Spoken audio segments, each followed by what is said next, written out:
So I'm pretty sure if you're in the Five Nights at Freddy's community or into horror, you would have heard of Five Nights at Freddy's VHS. So you might have heard of this little series, I don't know, the Walten Files. And some of my most viewed videos on this channel are Walten Files related. Not that one, this one though. So just a little context, the Walten Files is an analog horror, VHS, live action, animation, ARG. Yeah, that sounds a little bit like it's crammed into there, but it handles all of that stuff really well. The series is made by the creator of Martin Walls, and its first episode was released on April 26, 2020. Now, I was watching this series as it was airing. Hell, I was up until the third episode gonna get released, and then I had to wait up until March of this year to get it. It was announced back in August of last year, and we had to wait so long to get it, but personally, I thought it was worth the wait. But, yeah, that episode's really long, but we'll get to that later. Anyways, just a little background. I'm into horror. I mean, I'm not too big on it, but I do enjoy myself some American Horror Story, some Texas Chainsaw Massacre,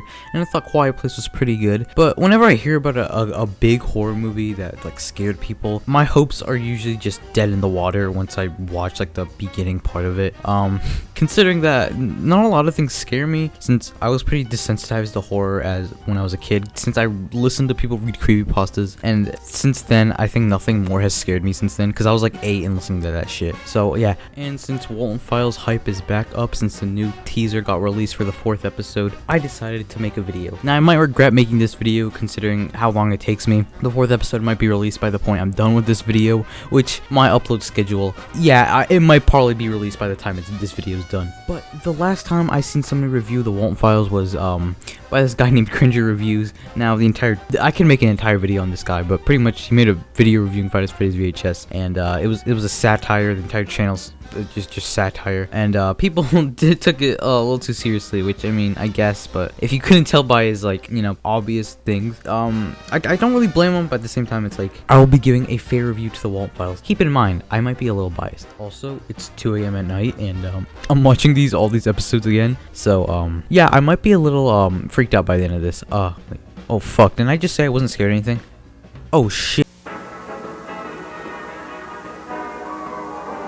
So the first thing you see in this first episode is a company introductory video saying that you got hired to Charles Entertainment Cheese's Pizzeria. Now, if you let me go on a tangent for a second, I'm really getting tired of seeing these company introductory videos or how to fix this blank animatronic video, because most of the time, you know the world that it's set in. The Five Nights at Freddy's universe, most people know what world and what the mysteries behind it are. With this universe and with some other ones, you don't know what the world has or what main focus of the problem is. You just know it's a horror series. That's the most background knowledge you have. But with most company introductory videos, you know what's gonna happen. The cameraman either lives and quits his job, or he dies and you never see him, which really makes no stakes to these type of videos. The reason why these 3 series I'm not saying anything about is because they either diverted from the original story or they had their own original storyline. I think that's what the Walten Files does good, is because you don't know anything about this world. You just know some people died maybe, and that's it. So you finish watching the introductory video and some guy fucked up with the editing, and then you move on to a kids TV show. I think the thing I like about this series better is that it changes up the victim list. The victims are mostly adults. Now some of them are kids, but most of them are adults that are in wrong place, wrong time issue. Now it brings me to the first problem of this video. The pacing is a little weird. Now I know this is the whole point of this middle section of the video, but for me, even when I rewatched it, I was like, I would like this to go along a little faster. And I know this is supposed to add to the suspense of the jump scare by the end of it, but still, I was like, even then I was like, what? And then you get a jump scare by Bon the Rat, and then the next section plays. It also brings me up to the next gripe of the next part of this video, is that the audio is sometimes a little weird. Okay, I think I feel that. So, this is the brand new caretaker for the old Bunny Smiles facility. Whether that was done on purpose or unintentionally, it could have been a little louder. Now I know there's subtitles in this video, but still, like, I had to turn up the audio way up when I was watching this again. Also, again, it brings me to the next part of the series that I really like. Its voice acting is really good. Just listen to these voices and tell me they're not good. I was wondering if you could give me and Rose a small favor tonight. You told me these are hella expensive and delicate too. Fun adventure! Do we have to go to a certain character, or? Listen, I'm just trying to get you two cool. I'm just trying to get you two home quickly, alright? Look at this key. What? Have you noticed how the company gives us this tiny key but never mentions its purpose? Next part. Brian walks up to the facility, gives some exposition about the company, looks at Bond, gets capped by him, and then ends the first video. The thing I hope they do more in later videos is stuff like this weird morphing face thing, because this is actually something that like would scare people, and actually scared me the first time I watched this originally. I feel like what most people would have taken away from this first episode is it's most of its cursed imagery, and that's what most people would just walk away from. I feel like this is one of the weakest of the 3 videos out so far, so it's a 7.5. I hope it only gets better from here. So something I didn't really bring up in the last part, it was that the story of the Walten Files is probably one of the best stories of an analog horror series I've ever seen. Next to like Local 58, and who knows when we'll get the next tape of Local 58. I don't know, I've been waiting for like almost a year at this point, so I don't know, my opinion just doesn't matter. Sorry about that. Anyways.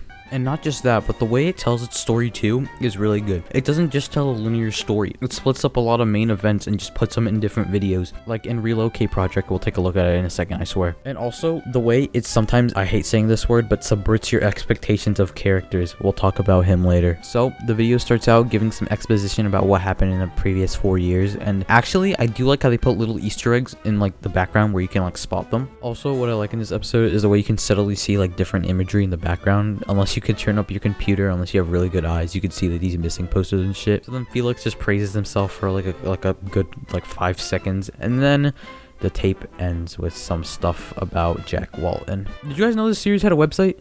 No?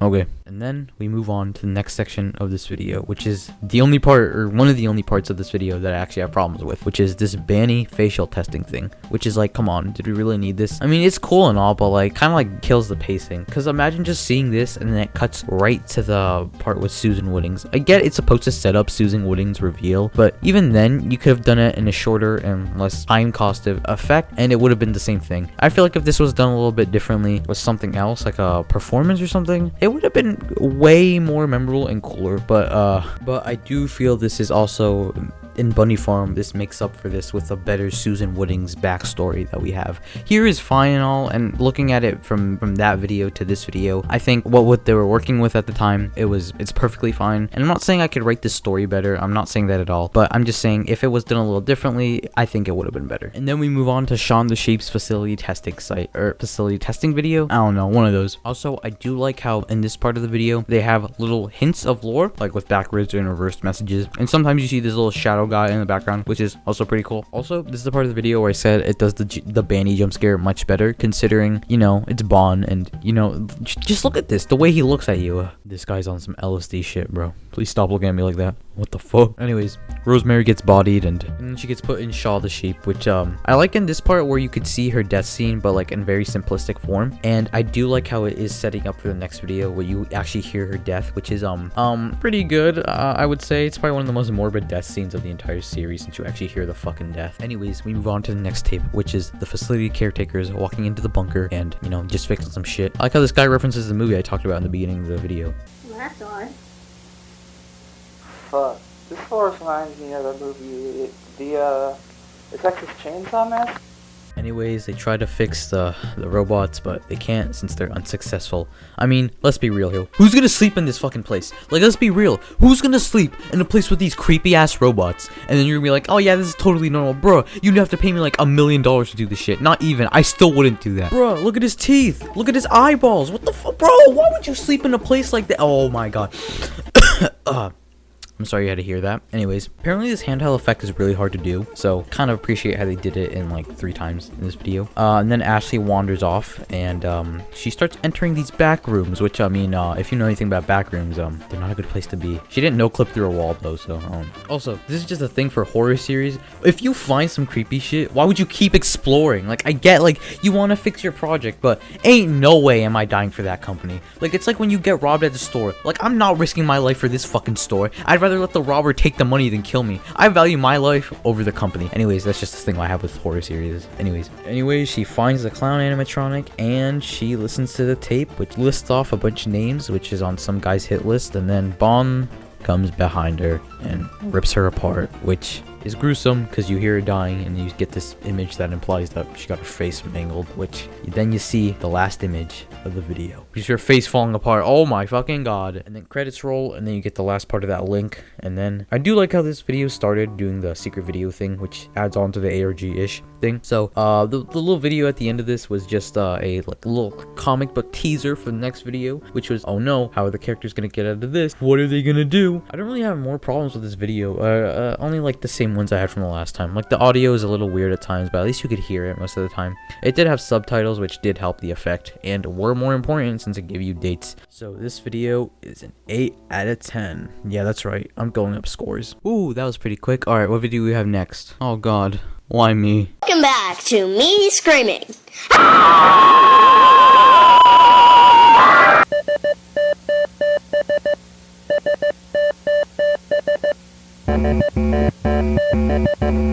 Now, the Walten Files Bunny Farm is probably the best episode that we've gotten so far. It's also one of the darkest ones that we've gotten so far. Considering it has a warning in the description for heavy themes, you know it's gonna be good. And I'm just gonna put up a trigger warning here. If you feel uncomfortable with any of these topics, then yeah, maybe skip to the end. So the tape starts out with Jenny and Sophie just playing the game, which I mean, it's kind of cool. You get some exposition on the game's story, and then you're thrown into the beginning part of the video. I do like how they try to recap the past two videos by just rumors these two have heard about Brian and Ashley's death and disappearance. Apparently there was this one employee that drove to some forest a few days ago, not too far away from here actually. He hasn't been seen around ever since he drove to that place. Really? Yeah. The word got out quickly. Some family members say it was his first day. Well, what's his name? Brian, I think? Reminds me of this other girl. There's more? This young employee named Ashley, young adult, very pretty. She became some sort of urban legend around here. Why? People say she died inside of some old bunker from the company. Her body was never found. Most say she was privately buried. Others say she's still inside that place. Which is pretty cool considering we don't have to get a previously on Dragon Ball Z opening, which, I mean, you know, I would have been fine with too, but this is way better. Also do like how this tape does have rewatchability, considering you can see these guys just hidden around the map so you can find them, and after you're done watching the beginning of the video and maybe the end of it, you could just go back and look where they were when you're done. So Jenny leaves and leaves Sophie alone, but at this point in time she didn't know the game was haunted, but then she later does, and then she still wants to play the damn game alone. Like, it's like, bro, she gave you an option to wait till morning to play it, but then like, no, you're like, no, I gotta figure this out. Bro, I would rather wait till morning to play this game than try to find secrets about who killed my father. Bro, like, who would play this game alone? Anyways, I'm not gonna get back into that tangent, but what the fuck. So then Sophie goes and plays Baltimore Clown level, plays a few puzzles, and then sees this. What's that? Look, if this didn't scare the absolute shit out of you, I don't know what would. And I probably wouldn't go back to play this game, because like, why would I? After seeing this, I don't think I'd go back and play this game. Even having the hint that it might be haunted, I still wouldn't play it. And then it gives you this, so then you see this, and then you see this. I wouldn't play this game anymore. I'm just being real, like, I wouldn't. But then Jenny gives Sophie the option to play this in the morning, and she doesn't take it. I don't know about you, but I would. After seeing this, I think I would wait till morning to play this with somebody, just to get the answers to my questions that I have about my childhood. I would not play this by myself. And yeah, it might not work, but realistically, who would have? Anyways, tangent over. I do like how this episode subtly teases or builds up the reveal to Rocket's name. If you didn't know who Rocket was, he was the gray rabbit from the last episode and the first episode. So then Jenny leaves and Sophie starts playing the game by herself. And then she goes play the Banny level. Did you guys know this series used to be a game? No? Okay, I just did it again. Also, speaking of games, hey guys, I have to show you something. Yeah, you guys kind of had it coming. Now, speaking of this, it's really cool that they made sprites for everything, and if they made this an actual, like, legitimate game just to make this video, that's even more impressive, considering this video was originally going to release in October or Halloween of last year, and it got delayed to March of this year. It makes it even more impressive that they were going to originally make this. If they didn't have to remake most of the stuff, it's more impressive that they would release this in about 3 months total, considering they announced this in August, and say they had beginning of August to work on this. It's even more impressive that they did all of this in 3 months. Just like, damn, like, holy shit. It just gives me more appreciation for the people that make these episodes. Like, Jesus fucking Christ, chill out. So then Sophie plays the Banny level, and we get more exposition about the in-game story, and then Banny lets all the pigs out. What the fuck? And then she solves a couple puzzles, and then we move on to the Susan Wooding's backstory, which, like I said before, is done better in this video than the second video, considering, you know, it's an entire backstory, and we got a little tease, which makes sense. That one's a little tease, but I feel like if they were gonna tease it, they should at least waited till here or done something different in that video. Anyways, I'm not gonna start with that again. Something I do like that they put here is these like really fucked up like ending screens for the levels, which is like, holy shit, what did I just watch? And I like how Sophie's reaction is like,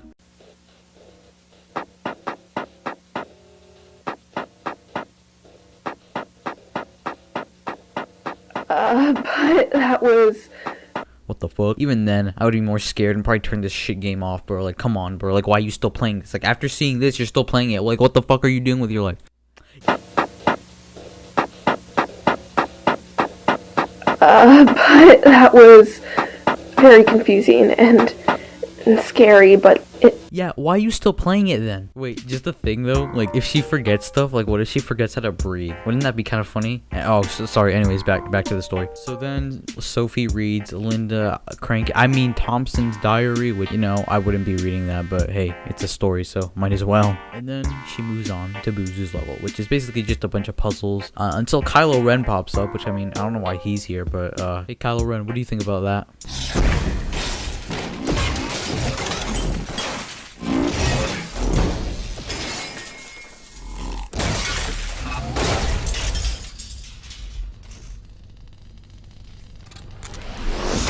Anyways, the thing I like about this part of the video is its scare, it's previous to the Ashley and Susan Wooding scare didn't get me as much, but this one for some reason did. The part where the text-to-speech voice says missing over again scared me initially. It kind of scared me right now, not as much since I've seen this video, you know, before. But originally when this video came out, it did get me, and I was watching this with my window open, and I closed that shit so fast, and then I looked around my room, which is when I know something scared me, which it might have happened right now.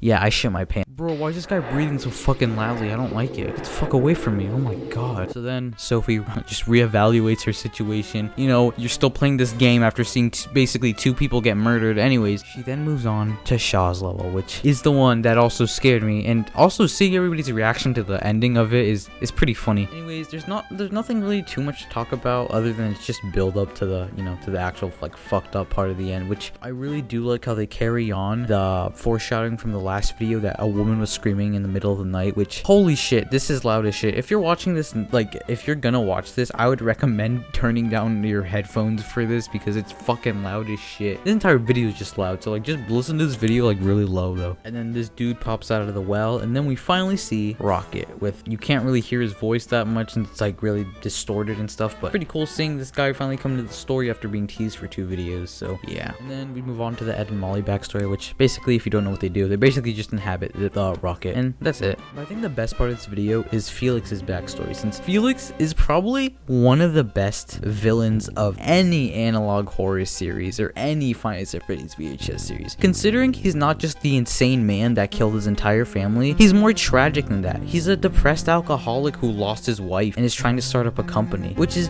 just a more sadder backstory. This man didn't even kill his first victims intentionally. He killed them on accident in a car crash, which is foreshadowed throughout the video. It really does make you reanalyze the other 2 tapes, considering from the time we were watching this and these were getting released, we thought Felix was just going to be this horrible villain that killed his friend's family just because he wanted the power of the company. No, it turned out he killed his first 2 on accident, and who knows what he did with the other 2. They might have been on accident too. But I do like how it redirects your expectations from being, oh, this guy's genuinely evil, to just feeling bad for the guy in this video. You do get more genuine insight about him in the follow-up video, which is Guilty, which I really recommend watching that video like after this. It's just, oh, chef's kiss. Honestly, I really like how this character was crafted. He's probably one of the best characters of the Walten Files. Also, just hearing the ending dialogue between Felix, Ed, and Molly is just fucking, It hurts my little heart. And then just seeing this, you got the bad ending. You just hear him screaming. Props to the VA, because this guy did an amazing job on this. Props on all the VAs in like every video, because they all do an amazing job on this fucking shit. Something I didn't mention up until now is the music of this series is fucking fantastic. Just listen to some of this. Night shadows fade, no one's left at the masquerade. Everything is through, dear, but my love for you, dear, lives on.